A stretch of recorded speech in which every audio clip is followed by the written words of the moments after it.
Hey everyone, it's Will, Gamer Dad, with another video for you. So in today's video, I'd like to go over the Star Dreams and who you might want to select with your Star Dreams selector. Now keep in mind that it does take 1,000 paid stones, so if you're free to play, you won't have access to this. But the best part about it is, like I said, you do get a full 10 pull at normal odds, and I'm just going to bring the odds up right here and scroll down. The newer characters do have a slightly less chance of getting their 5-star, and of course some of the older 5-stars have a slightly higher chance. Also, keep in mind that the Star Dreams selector, it has to be used in 1 month after you bought it. So if you want and you can hold off, wait until the last day or the couple of days before the Star Dreams expires in terms of being available for purchase, and then you'll have an additional 1 month to decide who you want to pick. Now the reason for that is if you do some paid stones and combine them with the Fateful Banner, you may actually pull the one you want, in which case you may not want to use your Star Dreams selector on that particular 5-star.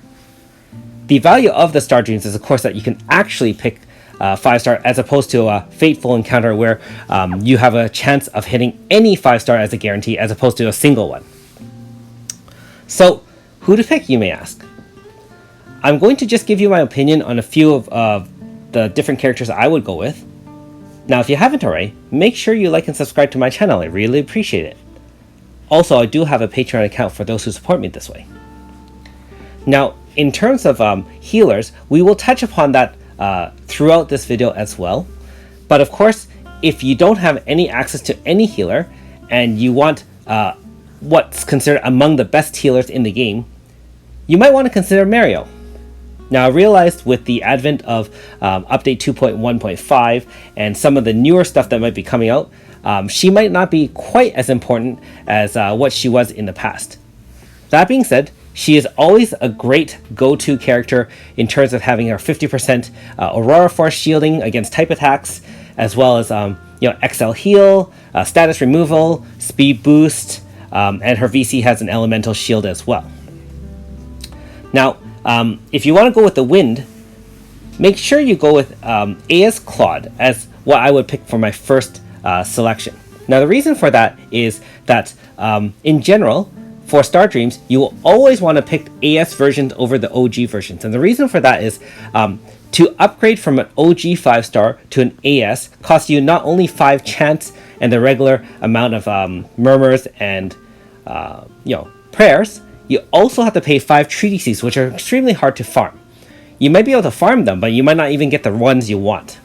So AS Claude is great in that it does have create a wind zone, and he's currently the only one who can do this right now, and it'll be another months before we can get another character later on that can do that. So not only that, he does do wind resistance debuff as well as part of his attacks.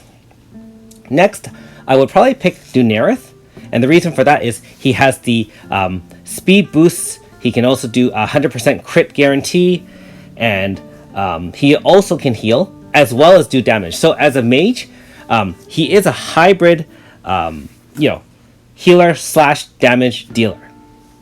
Now third place in wind, I would mention OG Suzette. Now after her manifest weapon, she becomes one of the most powerful pure wind DPS characters in the game. Her Dragon Assault gets upgraded tremendously, and once you apply a status of pain and poison with her demonic thrust, she does insane amounts of damage. Now keep in mind that wind, you do have a lot of free characters for wind element, so you may not want to necessarily pick Suzette, being that you do have Azami, you have Amy, and Morgana as well. So that's why I mentioned her as honorable third place. Now in terms of fire, again, we do have a lot of free characters: Aldo, Joker, and of course the star, which is AS Garyu. If you haven't already, make sure you check out those videos on AS Garyu and the insane power he can deal in terms of amount of damage, and also activating Fire Zone, which can boost your fire character's damage by 50%. Now if you must choose on the Star Dreams, I would recommend either using Sukiya, Ewan, and Rosetta.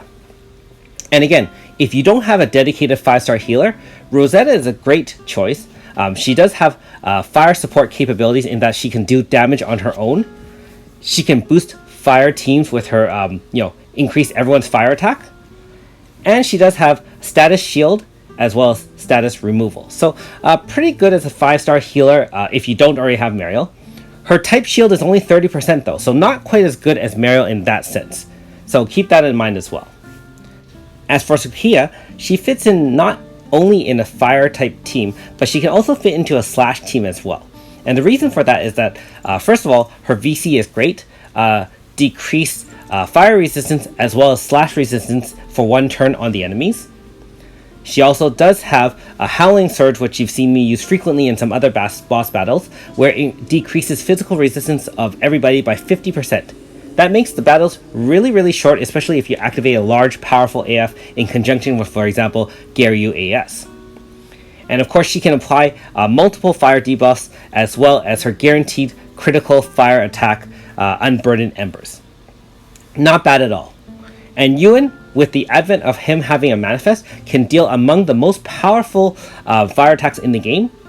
And against someone who's weak, upwards of 1 million per hit. So, enough said about that.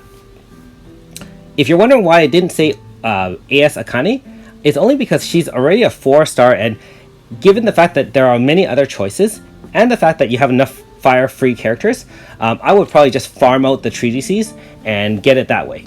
Or on a random selection if you happen to be lucky to pull her. Next up, water. And the star of water, in my opinion currently, is AS Yuna. She can be the only one currently that can create water zone, and so that in itself makes her extremely invaluable.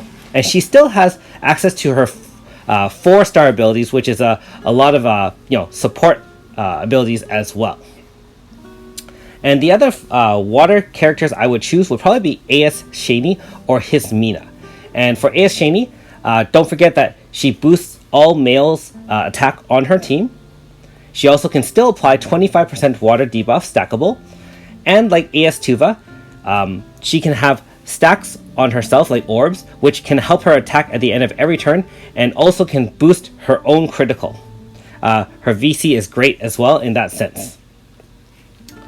And for Hismina, well, her VC is awesome in that you have her coming in and doing automatic pierce damage to everybody, just like Joker. Her Rose Azul does insane damage, although it locks her in for 3 turns. And she can crit self-boost herself as well. So, very, very powerful water type DPS character for Hismina.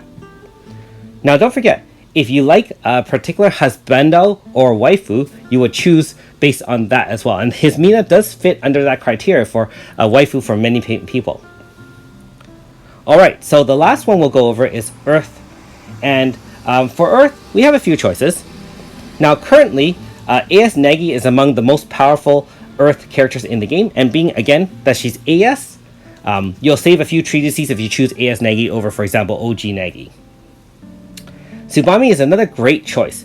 She has a mold technique that can increase all Earth dealers in your team by 30%, and she can do a tremendous amount of damage with her 3x XL attack as well. Her VC is also pretty good in, speeding you guys up while decreasing the enemy's power. And finally, Primaya is one of the newest Earth support characters. She's the only one so far that can do pierce and slash resistance down, and she can do a significant amount of reduction in resistance for those two, allowing your physical team to do insane amounts of damage.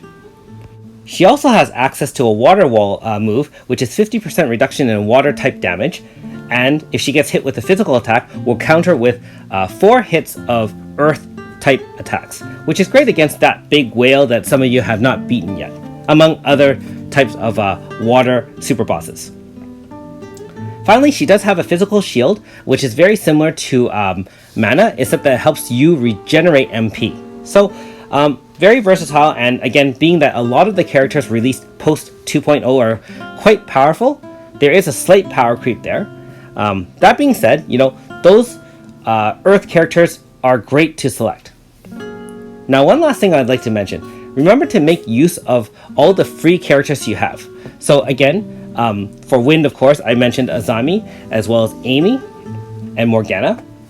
For Fire, you got Aldo, you got Garyu, of course, AS. You've got Gilna. Mew's not that great, but you can still use either of those two. And of course, Joker. In Water, you do have Cyrus and Levia if you've done all the fishing.